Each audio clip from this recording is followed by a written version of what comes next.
So, longtime listener, first time submission here. I noticed a lot of stories are longer form. Typically, I tell events separately, but these two happen so close together and they're so similar that it makes sense to tell them as one long story. This all takes place in early fall of 2003, probably starting in September. A couple of weeks go by, and I'm a high school senior without a driver's license yet. For some reason, my best friend Mark and I were on an urban exploration kick. We'd been to abandoned houses, barns, and even this place called the Underground Gas Station right down the street from school. It wasn't actually underground. It was a 70s concept design, hidden from the road by trees rather than obvious signage. Pretty cool. But we were getting bored with the obvious spots and needed a better target. Somehow, I landed on a place called Little People Village, LPV, and this is where the chain of events really kicks off. LPV itself isn't integral to what happens later, but it's worth mentioning. I probably found it on a creepy locations website, the kind of place that would also list Dudleytown or abandoned asylums.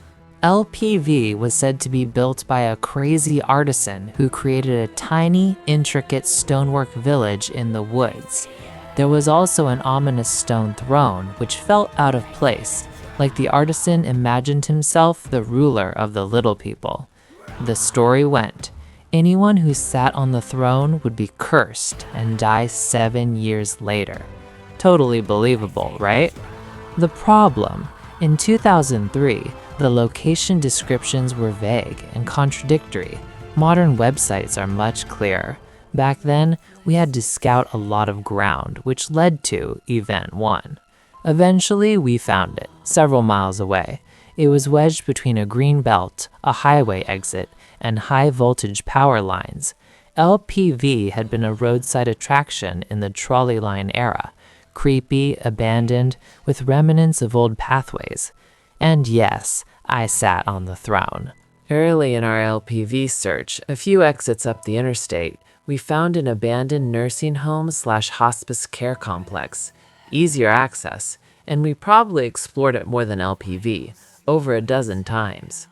Layout: a few disconnected buildings. Main building, T-shaped, 2 floors plus basement, central hub, non-functional elevator. Side wings had stairwells. The only way in was a busted window into the basement. The basement gave me the creeps. Huge open space with a piano, a stage, and creepy murals resembling Cold War-era Eastern Europe. Evidence of prior activity. Spray paint, smashed items, dead birds, a few toilets. Upstairs, one room's floor was covered in what looked like dried blood.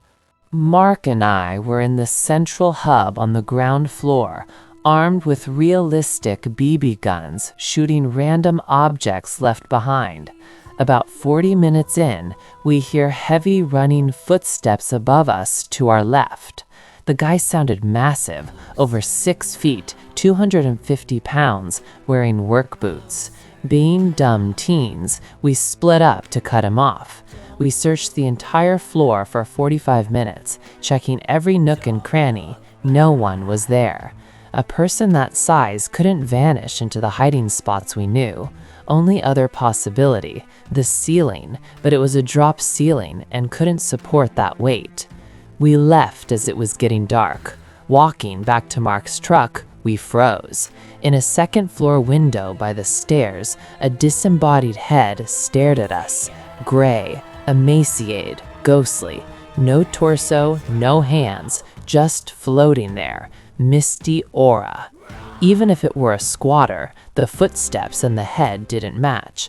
It wasn't a living person. That was the last encounter there. Within a couple of weeks, we explored another location. Undercliff Sanitarium, tucked down a service road by a highway overpass. Closed in the 1990s, demolished around 2014/16. Treated children with tuberculosis, troubled youth, possibly mental patients. Complex had multiple buildings, some State Department facilities, and a state police barracks. Mark and I parked behind a small building on a concrete courtyard, far from surveillance. After a 2-minute perimeter walk, we returned to the truck. Everything was wide open. Windows, doors, tailgate, toolbox, glove box, center console. There wasn't enough time for someone to have done that and disappeared. No one around. Too weird. Later, researching online, I found that in the 1930s, a child was stabbed to death by others in that exact courtyard. Seeing that, it all clicked. I know this story sounds outlandish. 2 paranormal encounters in a short span, but it's all true. I lived in a haunted house before high school. I've witnessed other paranormal encounters at different points in my life. I tend to be skeptical, but I know what I've experienced. Other witnesses were present in every case, so don't just call BS. This is my reality.